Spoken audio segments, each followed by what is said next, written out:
Nangangamba ang ilang Batanggenyo sa paggamit ng online app dahil sa ilang insidente ng online hacking. Samantala, ang mga paraan kontra online hacking ibinahagi ng isang eksperto. Alamin yan sa report ni Paul Hernandez. Kung may isang bagay na ipinangangamba si Rainier sa paggamit ng online applications niya, yun ay mahak ang mga ito. Marami sa galaw niya, pagbiliman, pagbabayad at pag-connect sa mga kaibigan at kamag-anak na gagawa niya online. One step, one click, nandiyan na po lahat.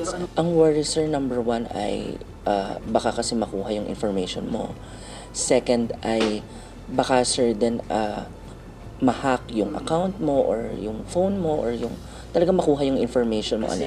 Hindi pa nararanasan ni Rainier na makompromiso ang online data niya. Pero dahil may mga website at portal ng ahensya ng pamahalaan na nahack na, hindi raw ito malayong mangyari kay Rainier. Kahit minsan may mukhang legit siya, pero may nakokopya na kasi, sir, ngayon eh. Yun yung tricky for ordinary people. What more pa, sir, doon sa mga taong wala talagang alam sa technology. Kamakailan lamang website ng ilang LGU sa Cavite, TESDA, DTI at maging mga pribadong kumpanya ang pinuntirya ng mga hacker. Ayon sa isang business and innovation expert, ginagawa ang illegal activity ng tinatawag nilang black hat hackers para makapanloko. Most common yun nangyayari sa banks. So they're getting your data, they want to have an access and then use for their own benefit.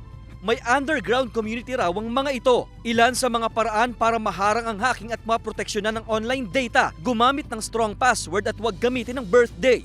Gumamit ng two-factor authentication at huwag ibahagi kanino man ang one-time password o OTP. Tiyaking may end-to-end encryption ng online app na ginagamit. Regular na i-update ang software system.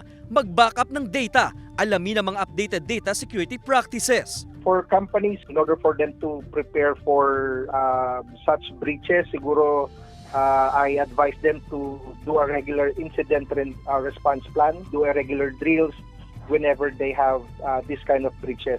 Ang NBI nagbabala ng hahanapin nila ang mga unethical at abusive hackers. Kasama si Kel Ravaca, Paul Hernandez, Balitang Southern Tagalog.